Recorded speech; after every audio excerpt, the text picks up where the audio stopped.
Good afternoon. Big one today. I've not made a video in a few weeks. I've been a busy bee. But we're going to talk about a lot of stuff. We're going to talk about fat, out of shape, disgusting sweat hogs. We're going to talk about mushroom world. We're going to talk about the Great Reset.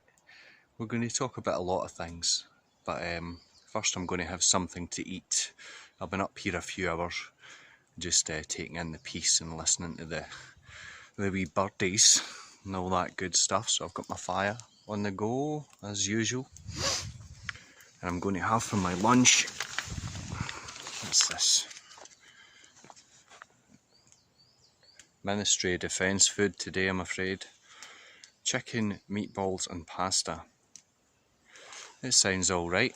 So I'm going to have this, make a coffee, then we'll get chatting.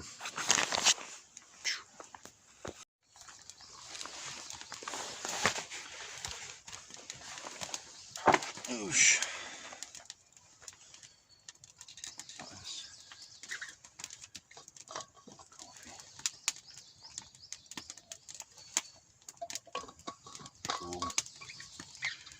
So,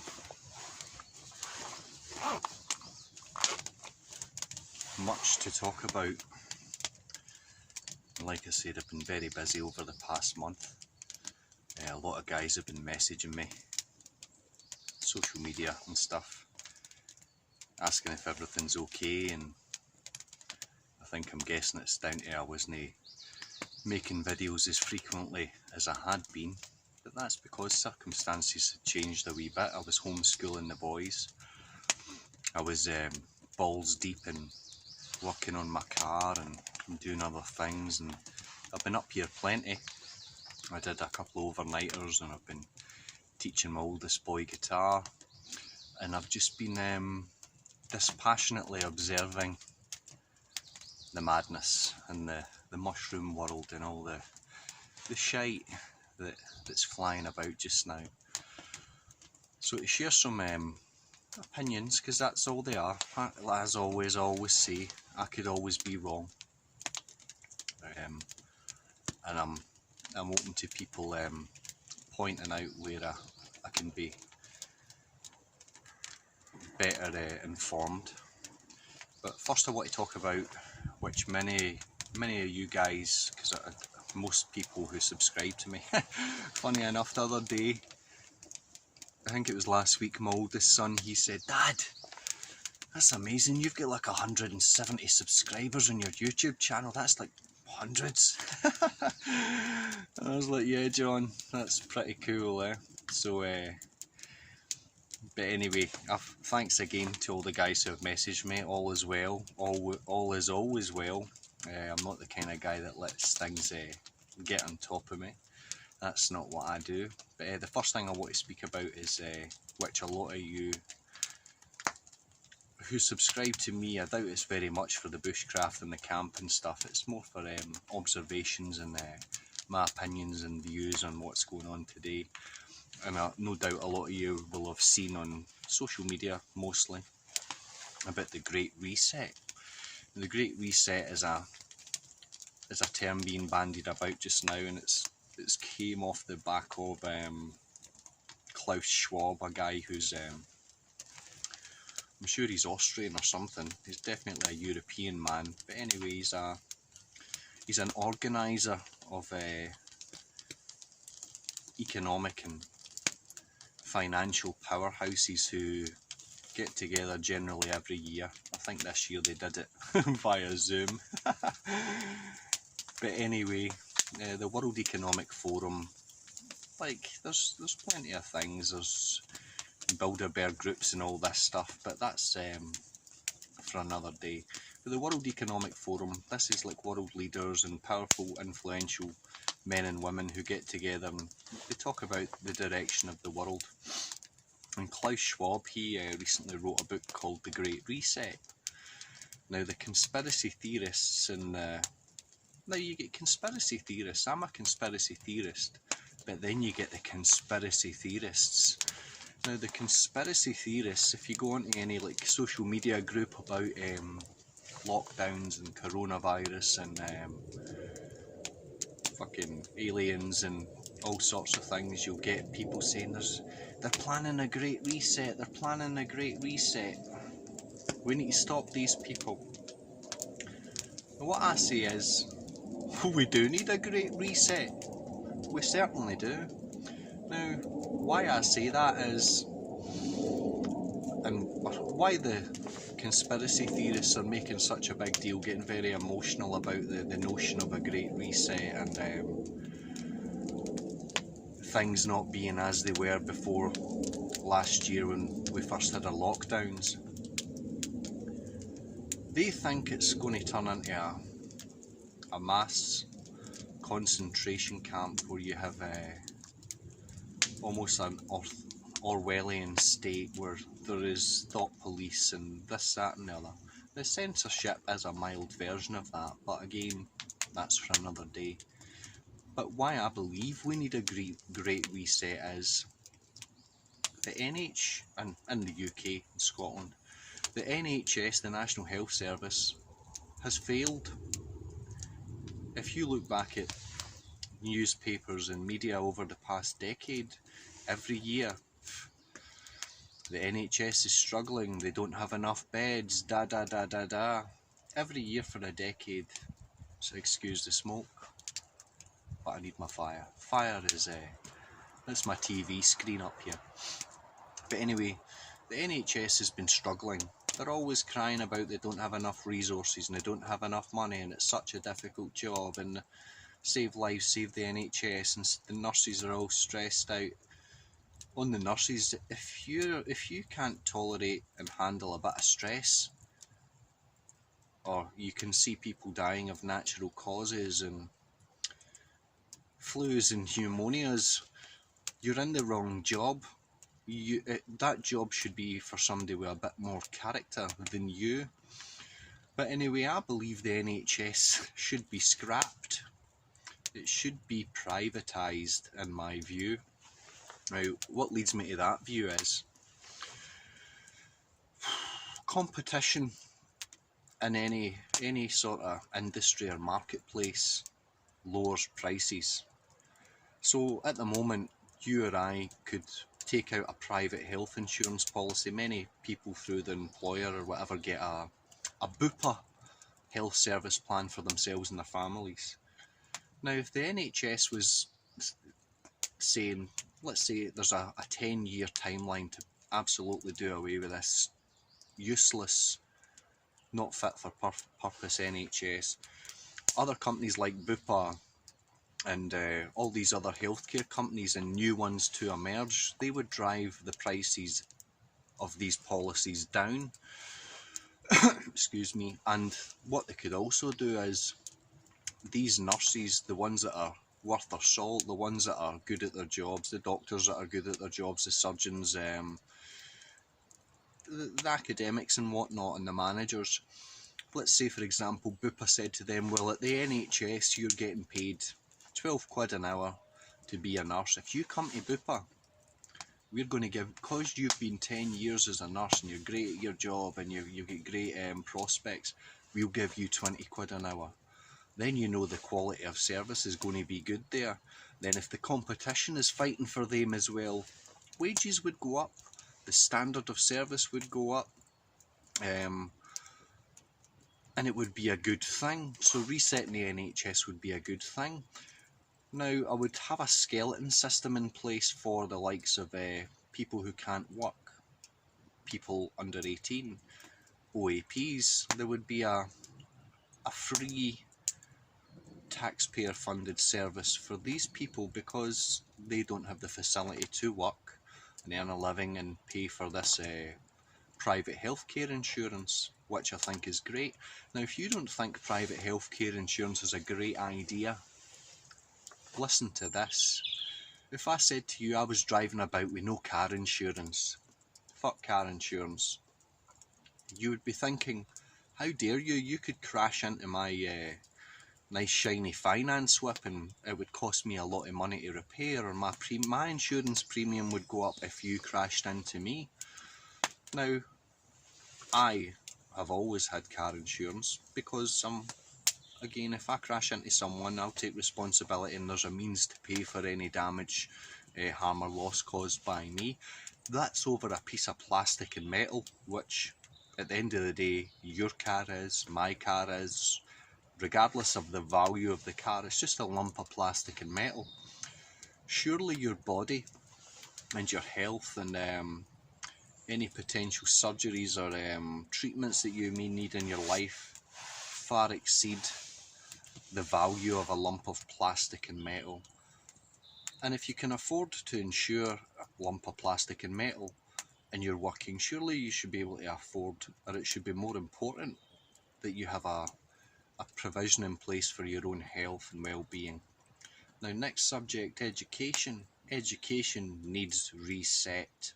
If you look at the schools, the colleges, the universities, and what the produce of these places is at the moment, you're getting people leaving with degrees and letters after their names and many years in the education facilities, and they're coming out and they're very intellectual. They can remember a lot of things, but they have no common sense, logic or wisdom, which equates to dummies. You could be very good at rhyming off Newton's law of motion or metaphysics or biology or this, that or the other, but if you can't change the tyre on a car, or you can't think logically and do general tasks, if you have no basic understanding of things in general, then really your piece of paper means absolutely nothing. And again, when I was a boy, which wasn't all that long ago, not saying that I'm ancient, but in the schools your teachers were generally conservative minded, perhaps middle-aged,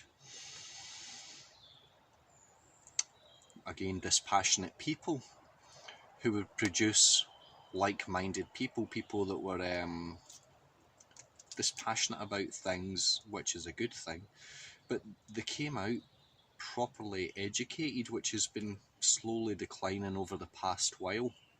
And again, I spent recently 3 years in a college, and toward the end of it, I couldn't really pick my jaw up off the floor. It was just, it was like I couldn't believe that that's what higher education was. As a teenager and a young adult, I always thought that it was intellectual people and people with potential going through these establishments, led by smart people with wisdom, logic and common sense and knowledge on things. But I was blown away because my perception of further education and stuff was completely wrong, and it took a bit of adjusting to. And then we've got the local councils, which needs reset. If you, like me, are in the UK, you're no doubt driving about on roads that are like the bucking surface of the moon. If there's a bit of frost, your bins don't get emptied. Everything's a hassle. The social housing is a disaster. There's not enough homes for young families to start up. The homes that are there are not in good order, even though it is a taxpayer's burden and the duty of the society to put money into the funds of these places, and yet you don't get your value for what you're paying in with regards to council tax and rent and income tax and VAT tax and tax. We're not getting bang for our buck. So as a taxpayer all my life, I mean, I'm 38, I started work before I was 16, and I've only not worked for 6 months out of all that 22 years and contributed a hell of a lot of tax and not got a lot of bang for my buck. So I would say the councils and the tax system needs reset. And even socially, there needs to be a social reset. People, again, using social media as a barometer. In the past 2 weeks, I've seen more shite about football and various other low vibe, pointless shit than people talking about their liberties and their freedoms and their way of life being strangled without reasonable cause, and the gullibility and the foolishness of people and their priority and what's important and what's not important is absolutely insane.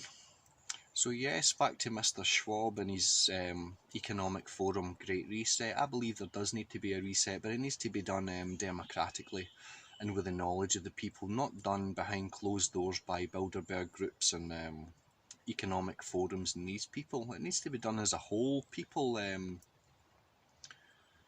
should know what's going on, especially when it's generally taxpayer funded or it affects their life day to day. Now, on to something else. The lockdowns. We're in the end of February. The year's 20 something. In Scotland we've been locked down, basically meaning you're not allowed anyone in your home. A lot of workplaces, including mine, have been shut down since December, so you don't have the dignity of work. To earn a living, you must become a ward of the state, or you must jump through hoops to recoup some of the tax that you've contributed over the last while. But we have been locked down again, and the other day we had Boris Johnson, also Nicola Sturgeon, coming out with a roadmap. Well, Boris did, Nicola didn't. She always kind of does what she thinks is going to propel her agenda of an independent, liberated Scotland from the evil United Kingdom, the union between Scotland, England, Ireland and Wales. She wants to break up the family, basically. And they've said at the end of April they're going to revise things, and close contact services such as barbering, hairdressing, all these things, they may get back into some sort of operation, but they're not really specific, so we're none the wiser, really, is the truth of the matter, which is it's causing a lot of stress and burden and psychological problems for people, myself excluded. But I've said since the start, if you've been watching my videos from the beginning, I always said this whole lockdown has absolutely nothing to do with a virus, seasonal flu, given a new name, from marathon bar to Snicker bar, the same outcome.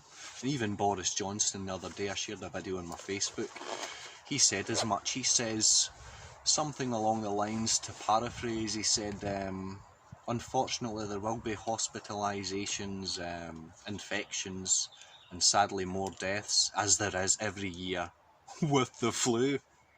The guy's basically telling people it's nothing worse than the flu, but you have all these people that want to be victims of something, or they want to sit in their house under the illusion that they have nothing to fear, and they want to take this vaccination, which are quote unquote, because my understanding of a vaccination,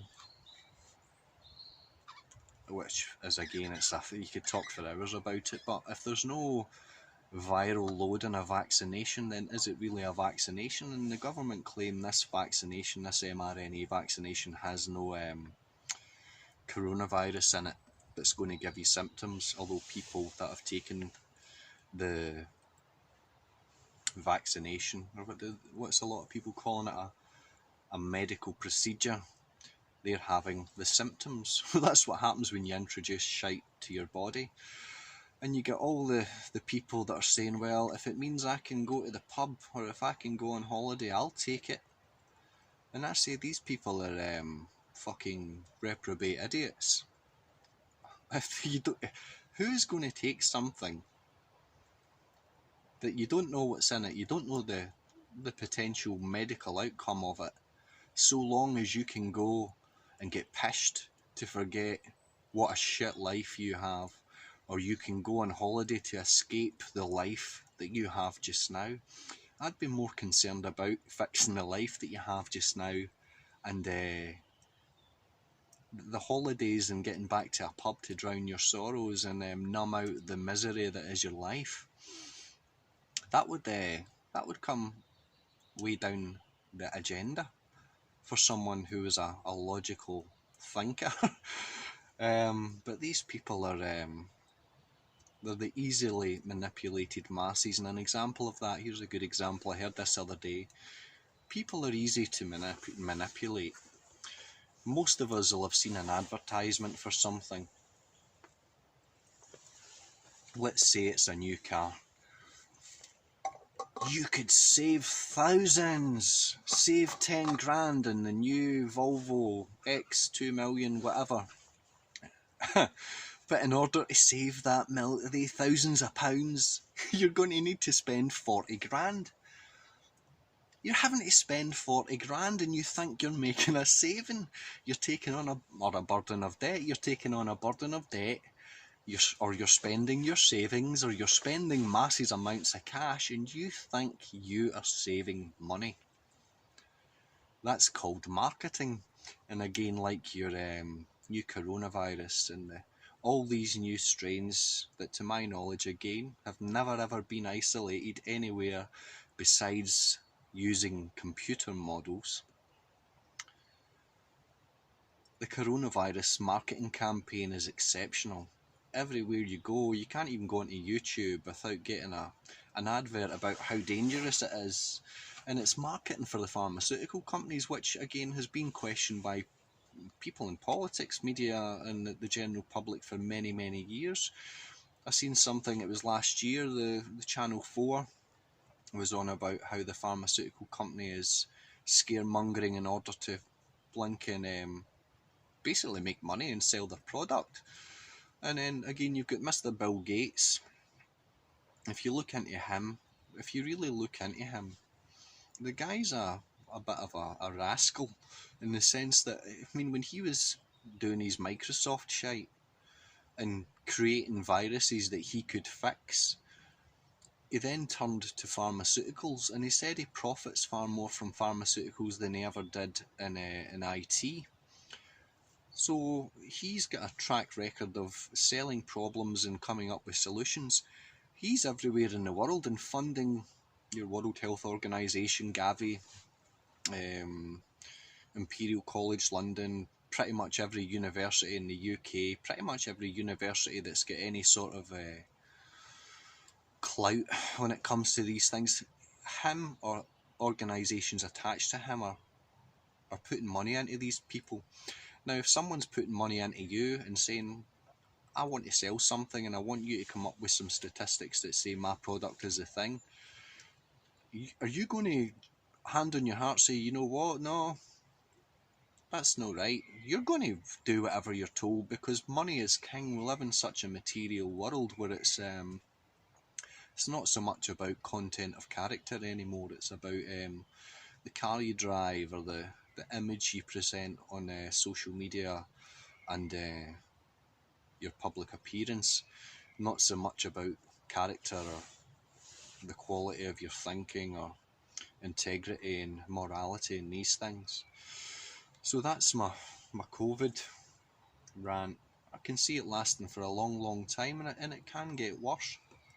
And although they've said at the end of April we may get back to work, I'm not going to put any thought into that, because they may easily say, you know what, we've been testing the school kids and we've brought out this new lateral flow test and it's telling us that everybody's got this new mad fucking Glasgow strain of the virus or whatever. They create false problems, come up with a solution, and we buy it like idiots, or most of us buy it like idiots. So I project that the lockdown's going to last a long while. And how's this impacted me? Only on the ability to earn an income. Earning an income is 5% of me. 95% of me is other things. It's this, it's rock and roll, it's living, it's meeting people, meeting friends, having conversations.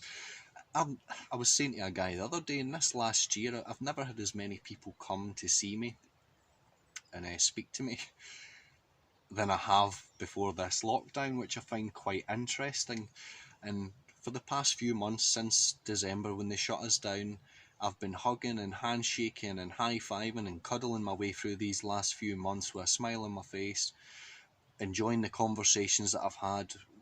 I'm super grateful for the friends that I have and the people that I've met up with, and we've spent time together, and we've shared normality, and we've shared conversations, and we've had laughs. It's been absolutely brilliant. Actually, the reason why I'm up today, I was up chopping logs and firewood. Out the blue, I got a message the other day from a guy that I don't speak to.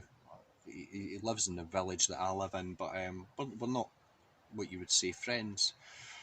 Anyway, I got a message from this guy, and he said, such and such said I should give you a message.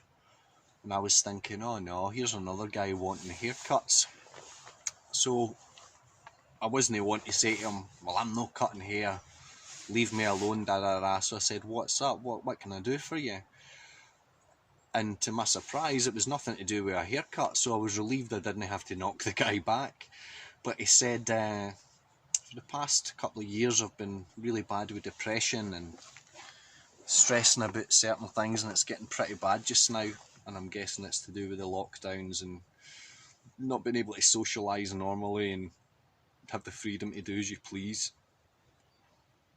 And he doesn't want to go to the doctor because he knows the doctor's got to fill him with drugs that are going to numb him, like the people that can't wait to get into the pubs, or they can't wait to go on holiday to get away from their horrible lives. So get be numb. The drugs are going to numb him to reality. Actually, on the way up here, I found a Buckfast bottle. A Buckfast bottle in the middle of the woods, and I think, fucking hell. This is supposed to be a place where you can come and chill out, no numb yourself to all the beauty and the birdies and the squirrels and the deer. I seen a deer as soon as I get into the trees. But anyway, this guy messaged me. Says, any chance we can have a face-to-face? I says, of course we can. I says, how does Saturday grab you, which is tomorrow? I says, I'll take you up to where I go and we'll have a chat. And he's not going to like a lot of the things I say, because I call it tough love. I get people to look at themselves as I looked at myself when I wasn't where I should have been in thought. And we're going to make them look through life with new eyes. Which leads me on to another thing, actually, what I see a lot of in social media now. And I was speaking to a woman last week. 2 different women brought this one guy up who's on social media, and he markets himself as a bit of a self-help coach, and he'll fix all your problems. And an advert for this guy had come up on my Facebook, I believe it was, a few weeks back, and it was to understand life and your spirituality and all this fucking vegan talking shite. You know, the kind of guy that wears beads. Anyway, he was saying, if you're struggling and you get depression, stress, anxiety, which is weak character, give me a month, which is code for pay me for a month and I'll fix you, basically. And I'm thinking, what a fucking dick, excuse my language. And this isn't this is discernment, this isn't judgment. I'm seeing what a fucking dick. And the reason why I think what a fucking dick is, if you care about these people and a fellow human being is coming to you with problems, you don't say you can help them as long as they give you money.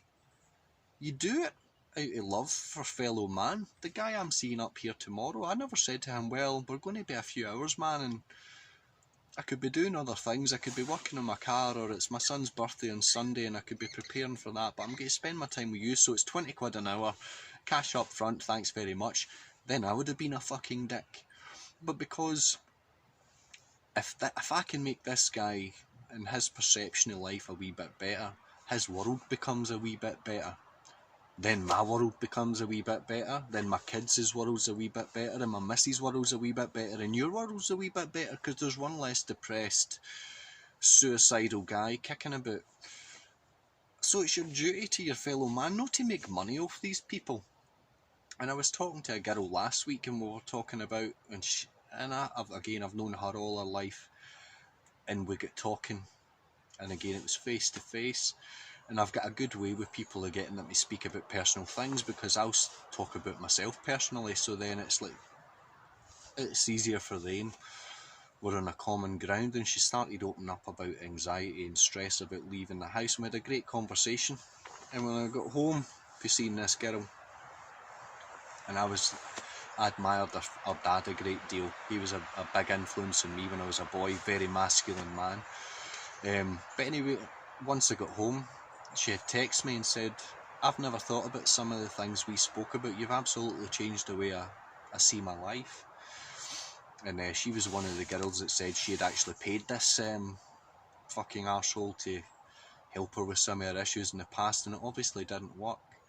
But I think that's what it's about. We should be helping each other, and these videos help me understand what's going on in my head. I can observe what's happening in there a bit better with me speaking, and if people can take from it, I love it. And again, it's like reality TV, but really reality TV. It's not like your Big Brother now, where it's all wannabe famous people with zero personality, and they'll just shag and get their tits and their dicks out for telly. I ain't getting my dick out, no on YouTube, no for nobody. But it's interesting watching people. People are fascinating things, and if people like or even dislike or disagree with what I say, or they thumbs down my videos, then I've had some sort of impact. That's good, because then they've still got some sort of touch with someone's perception of reality. What else was I want to talk about? Fat, disgusting, out of shape sweat hogs. Fat, disgusting, out of shape sweat hogs. During the last year, on all my social media platforms, I've only deleted one person, and she was a fat, disgusting, out of shape sweat hog. And it wasn't because I didn't understand her point of view, or I couldn't tolerate her, or I couldn't be patient with her.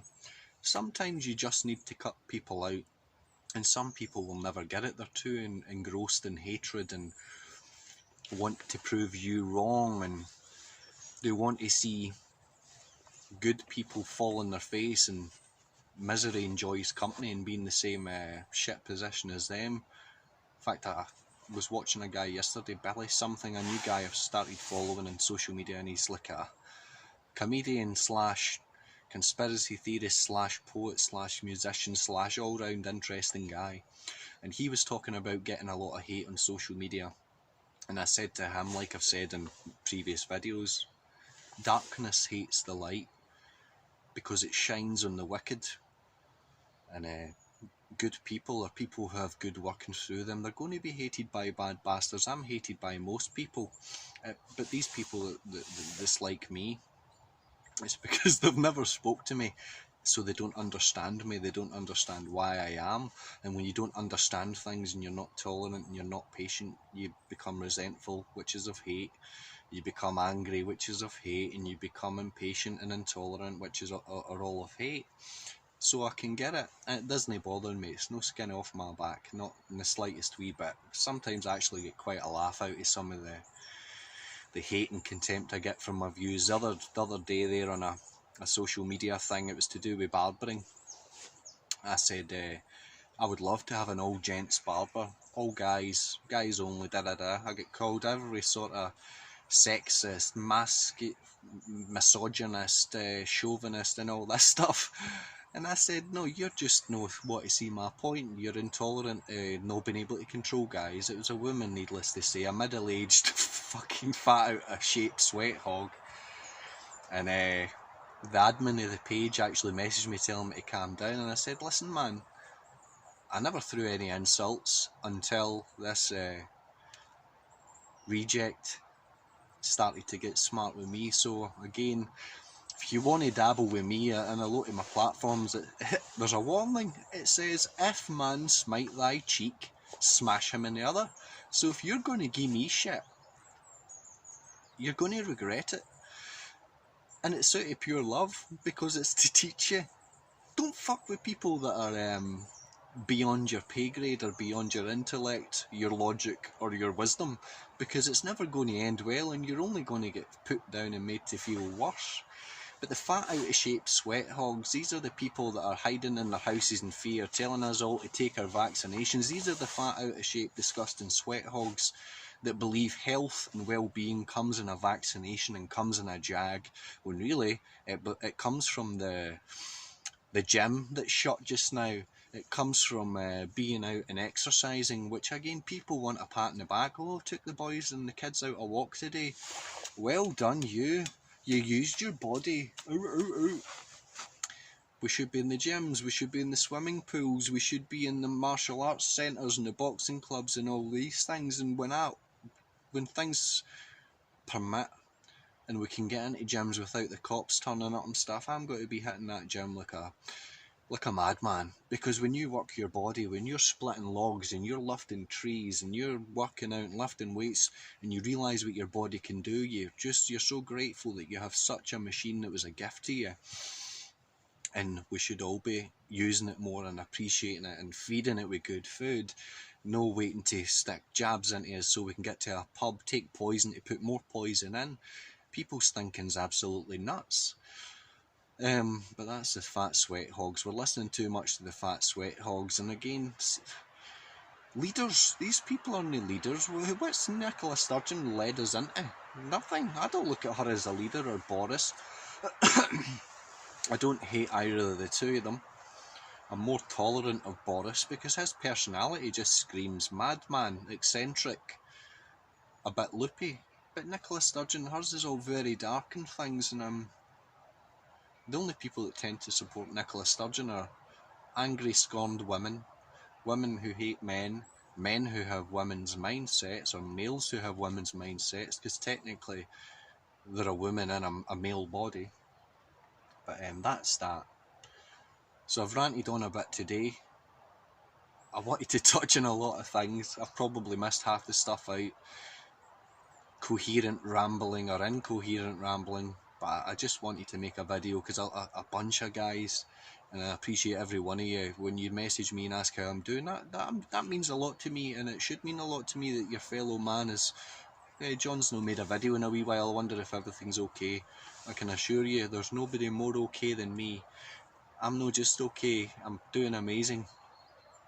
And my kids are doing amazing, the family's doing amazing. It's my oldest son's 12th birthday on Sunday. And we've got him a guitar. He's going to be a metalhead just like his old dad. And I've already been showing him some Slayer riffs, so we're going to be thrashing and moshing, and it's going to be good. Life is good. It's all down to perception and your perspective. So if your perspective is shite and you don't have a decent perception, you need to look into it and figure out why you think that way. So anyway, if you've managed to stay to the end, feel free to comment. I know a bunch of you'll comment. Justin, all the best in Germany, my man. I always like when you and Mr. Bryce and a number of others comment, because there's always thought goes into it, and it's almost like being in a virtual conversation. It's not as good as a real thing, but one day I hope that we'll have that again, and everybody else who kind of gets involved with my stuff. So thanks again, God bless, take care, and just do what you can. Don't be too hard on yourself, and if you fall down, pick yourself up and dust yourself on, and be an example to all the wee ones that are watching you, especially if you've got wee ones, because kids can't comprehend God.